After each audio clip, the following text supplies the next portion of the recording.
ভারতীয় আধিপত্যবাদ। পানি নিয়ে ভারতের এই আধিপত্যবাদী আচরণের পেছনে মূল চালিকা শক্তি হলো ভারতের আঞ্চলিক মোড়ল হবার স্বপ্ন। ভারত পরাশক্তি হতে চায়। দক্ষিণ পূর্ব এশিয়াকে তারা দেখে নিজেদের প্রভাব বলয় হিসেবে। ভবিষ্যতে কোনো এক সময় উপমহাদেশের মানচিত্র বদলে দিতে চায় তারা। হিন্দুত্ববাদী আন্দোলন এই কথা খোলাখুলি বলে।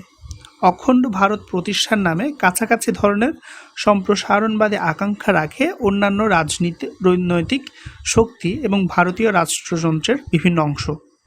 তারা হয়তো আরএসএসের মতো একই ভাষা ব্যবহার করে না, হয়তো একই আদর্শে বিশ্বাসও করে না, কিন্তু উপমহাদেশে আধিপত্য কায়েমের ব্যাপারে একই ধরনের সম্প্রদায়ের সারণবাদী নীতিই চর্চা করে। তাদের ভাষা ভিন্ন হতে পারে, কিন্তু উদ্দেশ্য এক। উপমহাদেশে দিল্লির একচ্ছত্র আধিপত্য কায়েম রাখা। এই নীতির কারণে ভারতের কাছে বাংলাদেশ বরাবরই একটি জটিল প্রশ্ন। মুসলিম প্রধান বাংলাদেশ কার্যত ভারতের দুটো অংশকে আলাদা করে রেখেছে। ভৌগোলিকভাবে বাংলাদেশের একদিকে আছে ভারতের অস্থিতিশীল উত্তর পূর্বাঞ্চলীয় প্রদেশগুলো, যেখানে বিচ্ছিন্নতাবাদ পুরনো সমস্যা। অন্যদিকে আছে পশ্চিমবঙ্গ, যার সাথে বাংলাদেশের আছে গভীর ভাষাগত, সাংস্কৃতিক ও ঐতিহাসিক সম্পর্ক। সবচাইতে বড় কথা, পশ্চিমবঙ্গের সীমানা জুড়ে আছে এক বিশাল মুসলিম জনগোষ্ঠী। সীমান্তের দুই দিকে এই বিপুল সংখ্যক বাঙালি মুসলিমদের উপস্থিতি দিল্লির জন্য এক চিরস্থায়ী অস্বস্তির কারণ।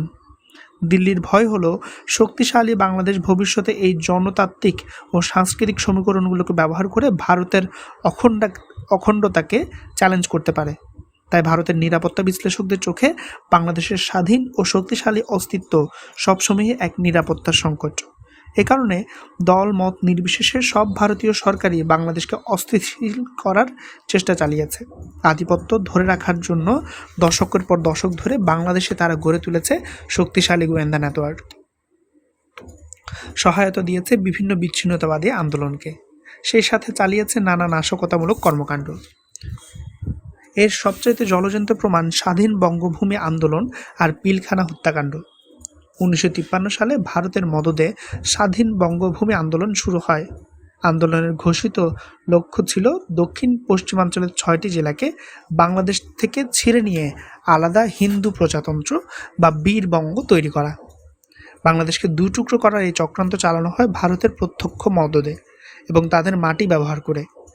কলকাতা ও বনগাঁ থেকে পরিচালিত এই আন্দোলনের সশস্ত্র শাখা বঙ্গসেনা প্রকাশ্যে বাংলাদেশের অখণ্ডতার বিরুদ্ধে যুদ্ধের হুমকি দিত।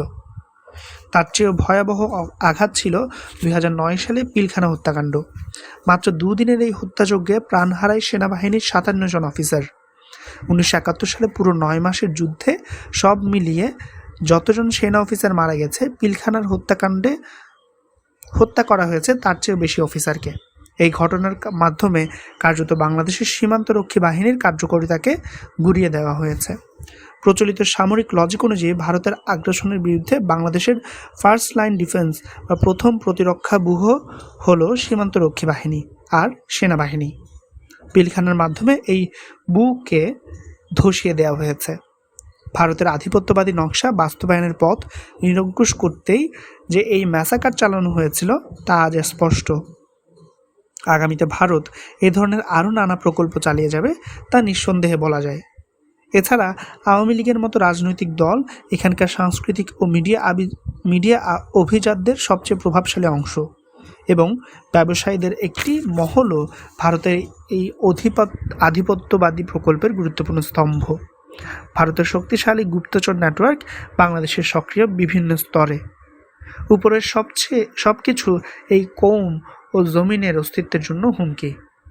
বাংলাদেশ যেমন ভারতের জন্য চিরস্থায়ী মাথা ব্যথার কারণ, ঠিক তেমনি ভারতীয় আধিপত্যবাদও বাংলাদেশের জন্য এক নিরন্তর অস্তিত্বের সংকট।